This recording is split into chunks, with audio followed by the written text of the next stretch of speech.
India plus media news में स्वागत है आप सभी का। दिल्ली के विजय विहार इलाके में रविवार रात करीब 10 बजे एक चौंकाने वाली वारदात हुई। आर्चेट टेलीकॉम की दुकान पर करीब 20 से 25 हमलावरों ने मास्क पहनकर धावा बोल दिया।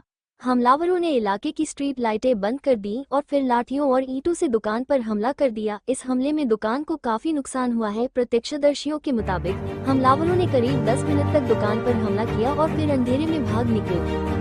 घटना की खबर मिलते ही विजय विहार थाना पुलिस तुरंत हरकत में आई। एसएचओ मनोहर लाल के नेतृत्व में पुलिस ने मामले की जांच शुरू कर दी है। कुछ संदिग्धों को हिरासत में लिया गया है। पुलिस का दावा है कि बाकी आरोपियों को भी जल्द ही गिरफ्तार कर लिया जाएगा। प्रशासन ने पीड़ित दुकानदार को आश्वासन दिया है कि बाकी आरोपियों को भी जल्द ही गिरफ्तार कर लिया जाएगा। पुलिस मामले की गहन छानबीन में जुटी है। हमले के पीछे के कारणों का पता लगाया जा रहा है। इलाके की सीसीटीवी फुटेज भी खंगाले जा रहे हैं।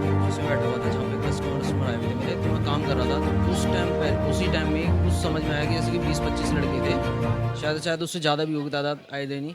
तो मुझे तो पता नहीं, जो इंसिडेंट्स जो पब्लिक ने देखा है वो मेरे को बता रहे थे कि 20-25 लड़के थे जो सामने से आए थे। बिल्कुल ही आने के बाद उन्होंने थोड़ी सी यहाँ पे रेकी वेकी करी है। तो जब उन्होंने दिखा ना यहाँ पे शांत माहौल है बिल्कुल ही, तो आगे जाके उन्होंने पत्थर तोड़े हैं इकट्ठे करके। फिर उन्होंने तुरंत उसी टाइम में मेरे पे पथराव चालू कर दिया, जिससे कि मेरा तो आप देखिए लो शीशे वीशे सारे ये सिस्टम सब तोड़ दिया। उसके अंदर एक मेरा कस्टमर थी, उनकी लेडीज़ है, उनके भी लगी है कुछ चोटें। और उस समय मतलब कि मैं बच गया, मैं काउंटर के नीचे आ गया था।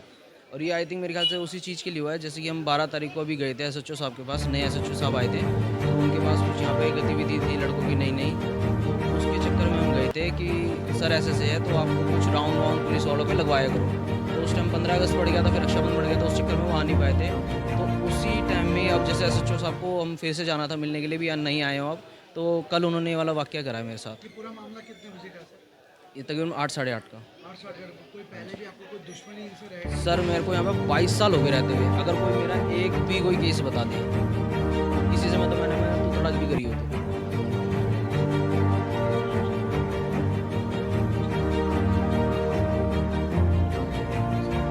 सर अभी तो देखो, सुबह भी मैंने कल रात को भी आईओ साहब से बात करी थी, तो उसमें भी कई एक आधा बंदे पकड़े हैं उन्होंने। अब सुबह मॉर्निंग में एसएचओ साहब ने भी बुलाया था मेरे को, तो एसएचओ साहब के साथ भी गया था मैं। तो वहाँ पे उन्होंने भी आश्वासन दिया है कि भाई हम सारे लड़के पकड़ लेंगे आप पे। तो उनमें से भी 1-2 फ्लैट के लड़के हैं जिन्हों को पकड़े हैं, ये पकड़ रखा उन्होंने। अभी कार्रवाई हो रही है, तो इधर के जो बीट कांस्टेबल हैं उनसे भी बोला हुआ है कि भाई जो भी लड़के हैं उनको मतलब शाम तक मेरे को हाजिर करो उनको सामने मेरे। हाँ, अभी शाम को भी देखो, अभी हो सकता है शायद फ़ोन आ जाए, तो एसएचओ साहब खुद आएंगे। साहब चाहते हैं जो अभी आप देख रहे हैं कि कितनी बुरी आपकी दुकान की जो हालात पड़ी है,